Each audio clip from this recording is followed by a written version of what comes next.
CQ, CQ, CQ. This is Kilo 5 Charlie Lima Mike, and you are listening to the Everything Ham Radio podcast.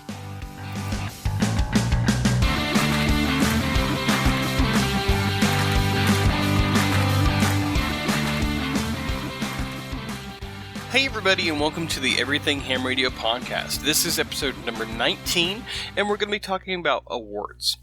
And you can find the show notes for this episode at everythinghamradio.com/podcast/19. You can also find me on Facebook at facebook.com/everythinghamradio, and follow me on Twitter at K5CLM. So what do you say we talk about awards? Now, mainly today we're going to be talking about awards that are given from the Amateur Radio Relay League, but there are some other awards that can be given as well. As far as awards that the ARRL gives you, first off we're going to be talking about the Dxcc award. This is probably the hardest award that you can obtain through the ARRL. Now, what the Dxcc award is making contact with 100 different countries, and you can use pretty much every band from 70 centimeters up, with the exception of the 60 meter band, we just got privileges to. You can use 70 centimeters, 2 meters, 6 meters, 10, 12, 15, 17, 20, 30, 40, 80, and 160 meters. Now, there is different variations or different types of this award. The first off being the mixed Dxcc. And this is probably the easiest of the types to get, because with the mixed Dxcc award, you can use pretty much any mode. You can use voice, you can use CW, you can use digital, whichever pretty much mode that you want, you can use. So that pretty much makes it the easiest. If you want to get a little bit harder, and more than likely you're going to get the mix before you get anything else. And then as you get more contacts, you get the more specialized ones. You can get the phone Dxcc, which requires 100 contacts in 100 different countries on voice mode only. There's also a CW one, which of course you have to use CW one.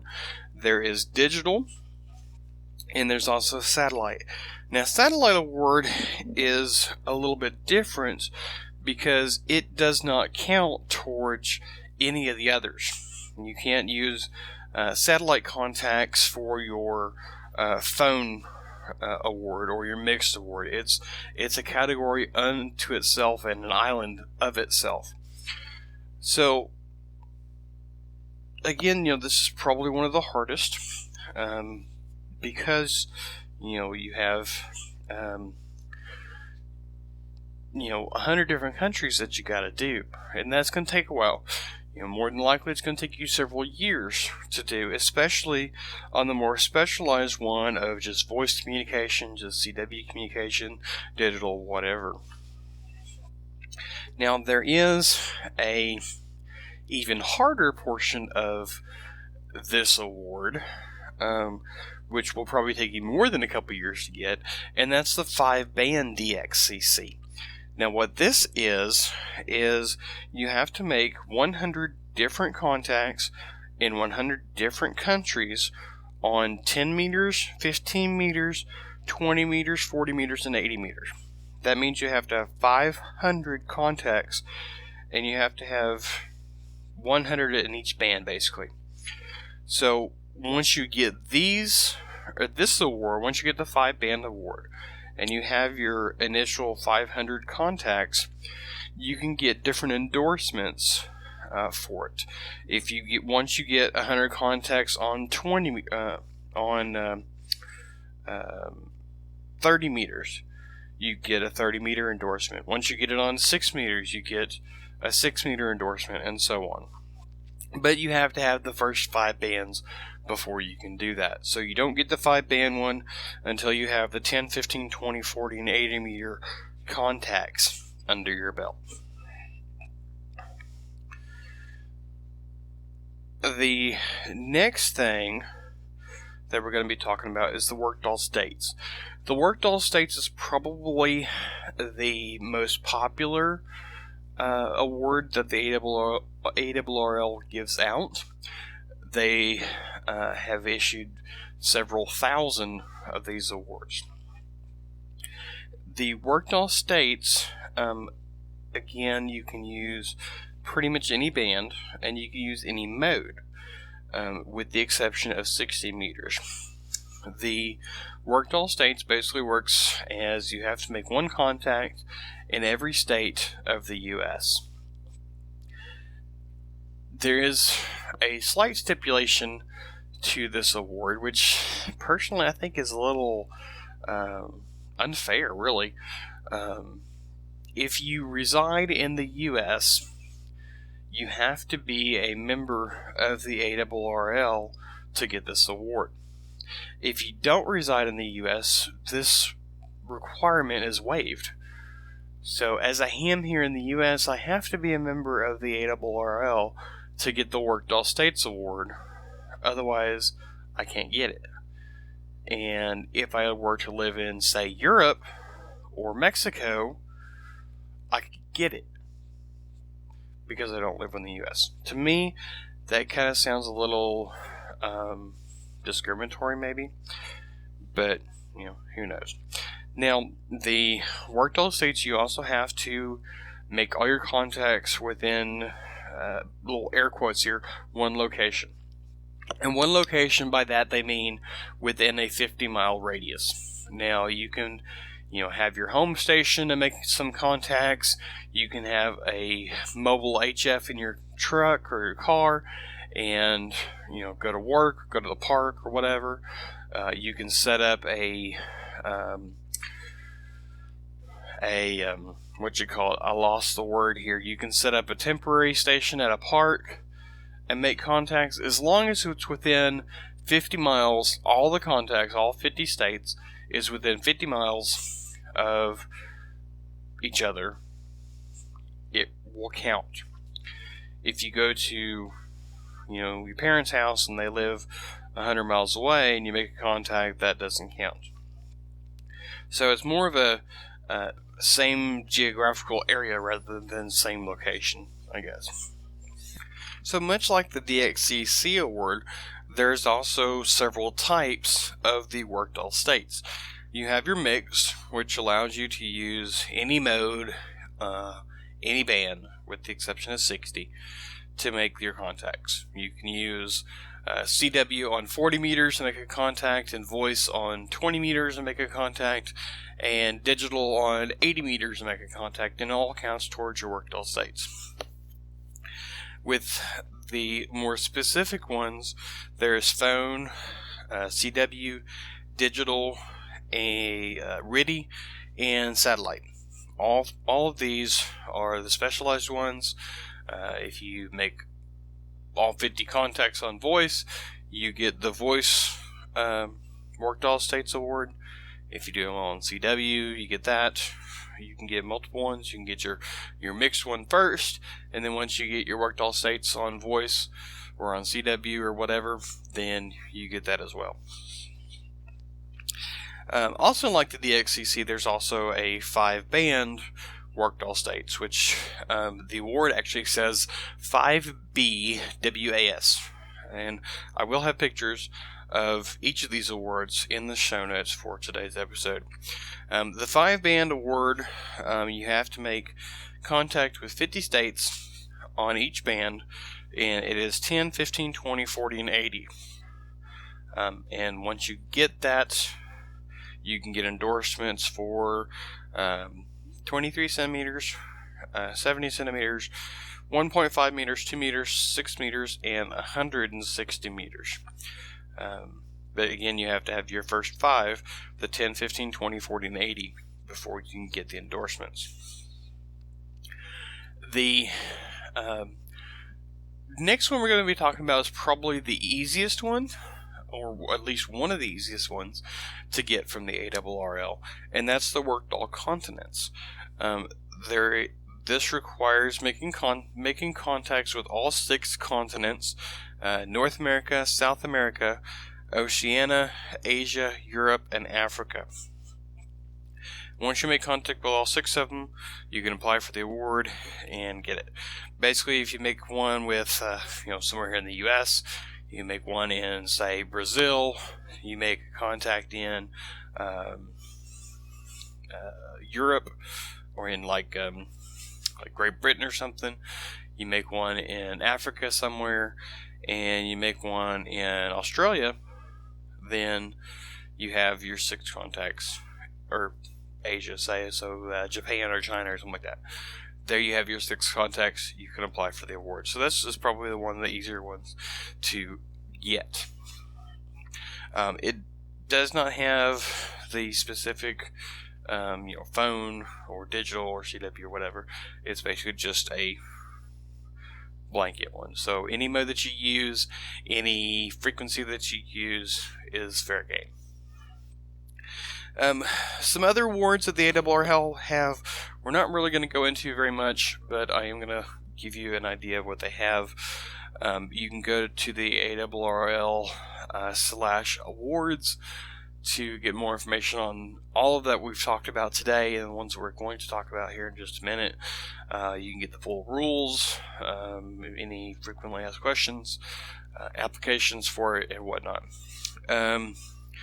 There is a award for the VHF UHF community or enthusiast. The VUCC, the VHF UHF Century Club, is for basically those that don't necessarily want to talk on VHF or want to use VHF UHF only for this award.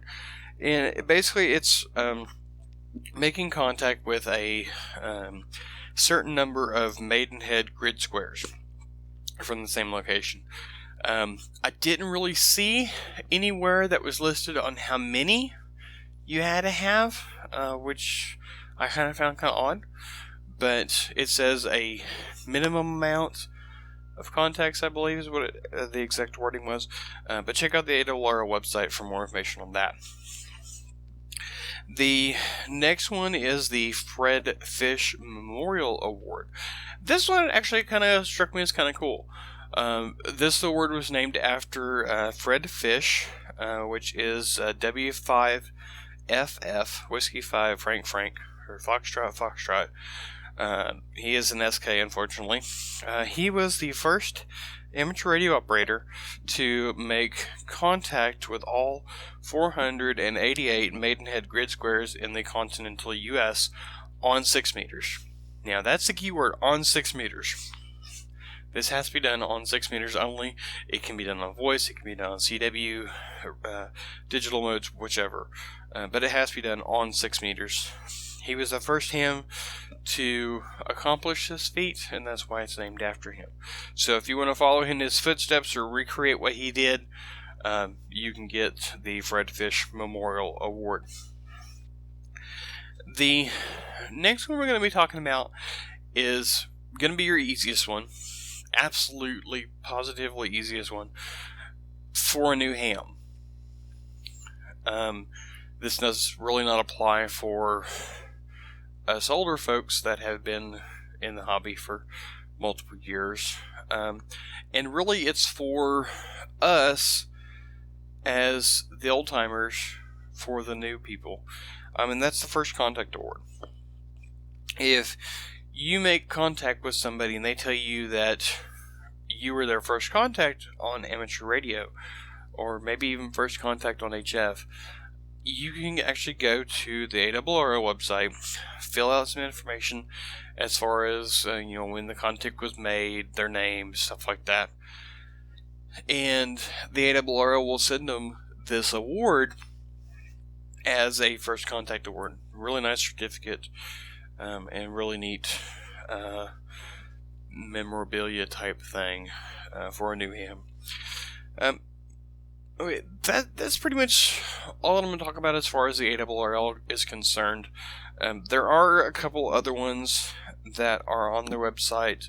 Again, if you go to the ARRL.org/awards, you can get some more information about all the ones that we talked about, as well as some of the ones that we didn't talk about. But we're going to take a quick break and talk about a couple things, and then we'll come back to some other information. So we will be right back. Alrighty, guys. So the first thing I want to talk to y'all about is some stuff that's happened over the past week or so. I did find out that my web host was having some issues, so this really didn't have to be changed, but I decided to go ahead and do it. If you've been to my website lately, you will notice that there's a different front page on my site. A different theme and a different layout, basically, has occurred. I tend to like it. I'm still working on some of the things that I want to put on there. But it's something that I've been wanting to do for a while, and the issue that I had last week kind of prompted me to do it. Basically what happened is shortly after I posted the episode for last week, I was trying to do something on the back end of my website, and nothing would load. I couldn't load any of the post listings. I couldn't change the appearance of my website. I couldn't basically do nothing. And I finally managed to bring up the page to clear the page cache, which is one of the plugins that I have to kind of speed up the way that my page loads. I managed to clear the cache, and once I did, I was able to get into the themes and change the theme. When I changed the theme, it seemed to work a whole lot better, so I went ahead and changed it. And since I changed the theme of it, I figured I'd go ahead and make some of the other changes that I had been thinking about making for a while, so I went ahead and did it. And like I said, it's still a work in progress, so please bear with me as I change up some stuff. But also, please let me know what you think about it. Leave a comment in the show notes of this episode, everythinghamradio.com/podcast/19. Leave a comment below and tell me what you think of the new one. I would greatly appreciate it. And also, I don't know if I've mentioned this before. I think I might have. But here, probably next episode, we're going to have new intro music. And the reasoning behind it is Kale over at Ham Radio 360 podcast sent me a message a couple weeks ago saying that the intro music that I had, or that I have currently, is being used by another ham radio podcaster, I guess, basically. I think his is more YouTube stuff, but it is Ham Radio 2.0 on YouTube. Uses the same intro music as I do. And as I was looking at it, I was trying to find out when he started using it to see if he started using it after or before me, just for kind of, interest's sake. It turns out that he started using it like 2 weeks before I did. So I decided to change my intro music and outro music to keep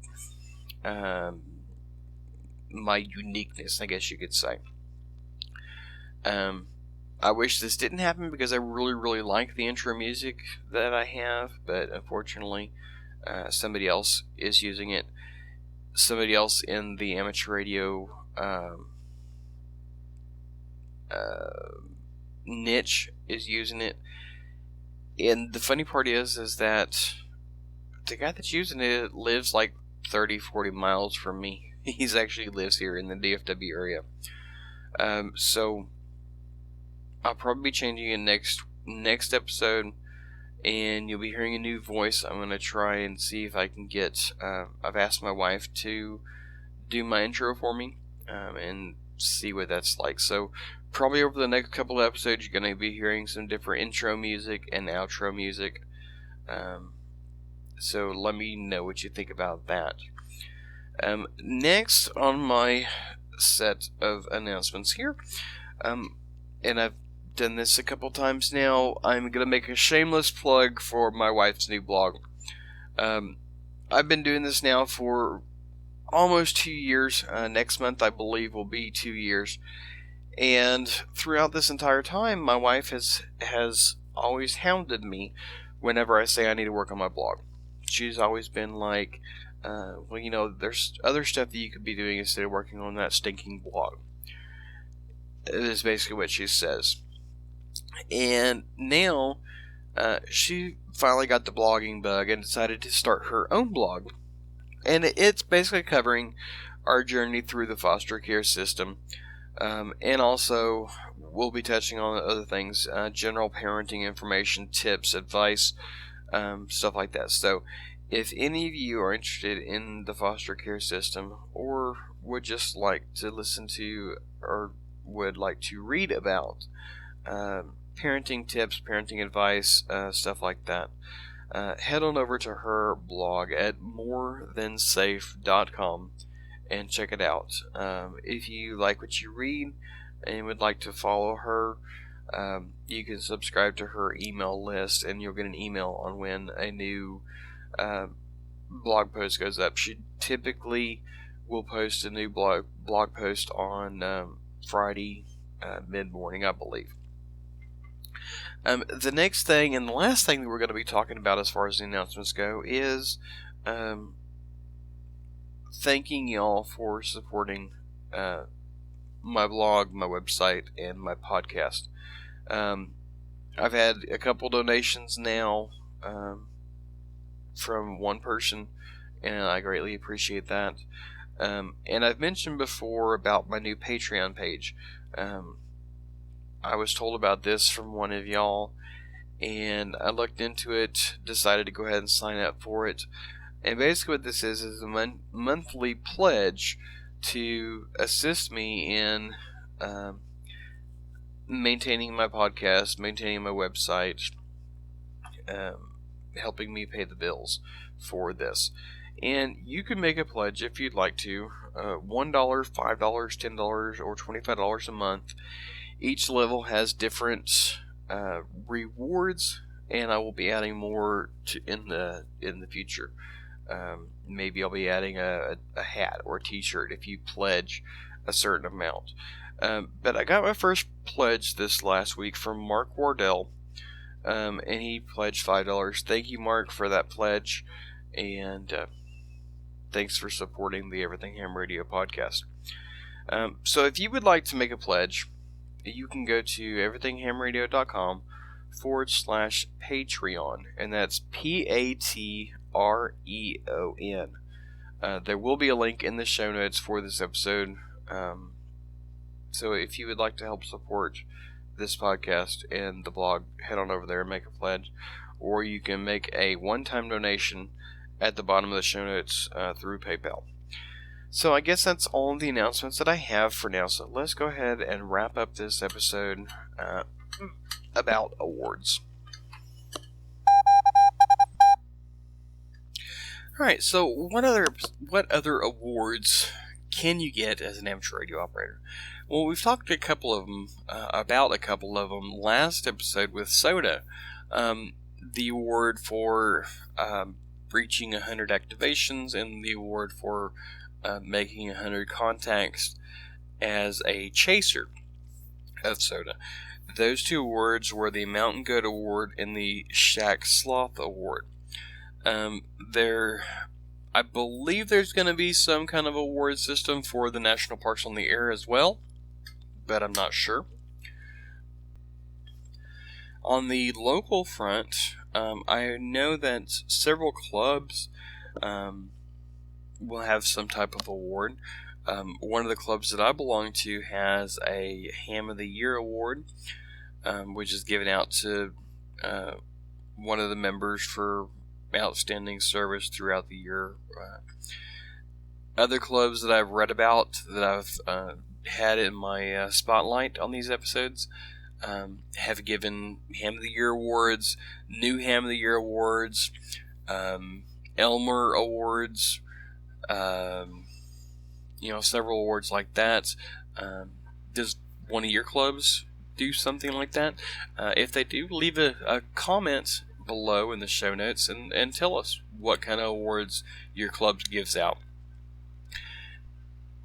Really, with awards, I think, especially on the local level, it's kind of a pat on the back. If you get, say you get the Ham of the Year award, that's one way that the membership of the club can say, thank you for all the work that you do, all the volunteer time that you put in, come into club meetings, checking in on nets, participating in events, all that.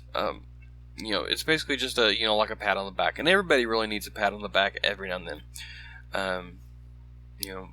As a 911 dispatcher, that rarely happens in every agency that I've worked for.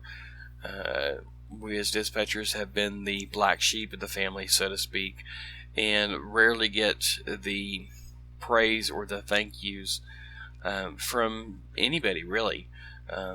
Because we're the voice on the phone, we're the man behind the curtain, so to speak.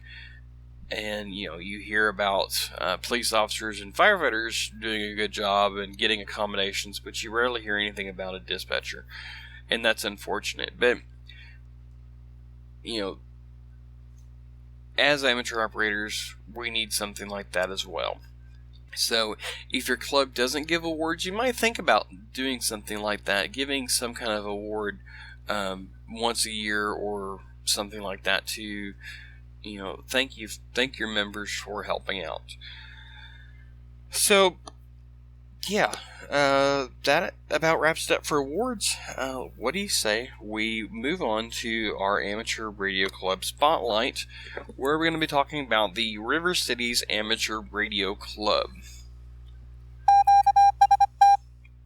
Alright, y'all, so for the Amateur Radio Club Spotlight for this episode, we're going to be talking about the River Cities Amateur Radio Club in Ashland, Kentucky.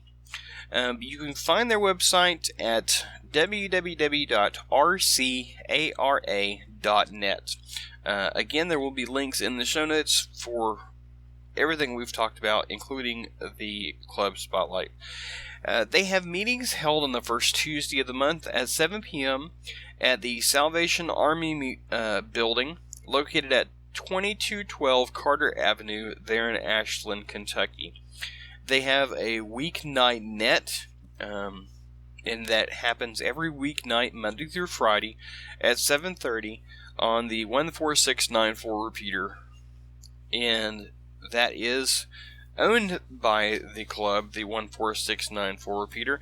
It does have a 107.2 tone, and it's located on the Tarpon Ridge in Boyd County, Kentucky. The website that I went to, unfortunately, didn't have a whole lot of information about it. It didn't have a lot of activities that they do or anything like that, so the information was kind of scarce on them. But I decided to go ahead and do the club spotlight for them on this episode, because this coming Saturday, May 28th, they're going to be having their annual Hamfest. So I decided to go ahead and spotlight them this time around in this episode because of it. So if you were going to be in the Ashland, Kentucky area, or anywhere near the Ashland, Kentucky area, check out their Hamfest. It's, like I said, it's on Saturday, May 28th from 8 a.m. to 1 p.m. And it's located at the PNC Bank parking lot at 1000 Carter Avenue there in Ashland, Kentucky. There is free entry and free setup. There's no table fees or anything like that. How big it's going to be, I don't know. But if you're in the area, go and check it out. Maybe you can get you a good deal. And that's about it. Unfortunately, they didn't really have a whole lot of information about their club. There is a little write-up about the history of the net that they have, and it actually started back in 1979, from what I understand. But yeah, check their website out. Again, it's rcara.net. Check that out and give them a shout. Tell them you heard about their club on the Everything Ham Radio podcast, and I'd say thank you. But I guess that about wraps it up. So yeah, thanks for listening. And next week, check back. We're going to be continuing our talk about HF. I'm not sure off the top of my head what it's going to be, and I don't have my calendar here in front of me, so I guess it's going to be a surprise for you as it is for me. So until next time, this is K5CLM 73. Hey everybody, once again I'd like to say thank you for listening to this episode of the Everything Ham Radio podcast. If you like what you heard here, head on over to our website. There's lots of information there that I'm sure you're going to love. You can find it at everythinghamradio.com. While you're there, subscribe to get emails on when I publish a new post or a new podcast. You can click on the subscribe button at the top of the page or go there directly at everythinghamradio.com/subscribe. Also, like me on Facebook at facebook.com/everythinghamradio and follow me on Twitter at K5CLM. Also, I would greatly appreciate it if you would subscribe to this podcast, like it, share it with your friends, help me spread the word. So until next time, 73.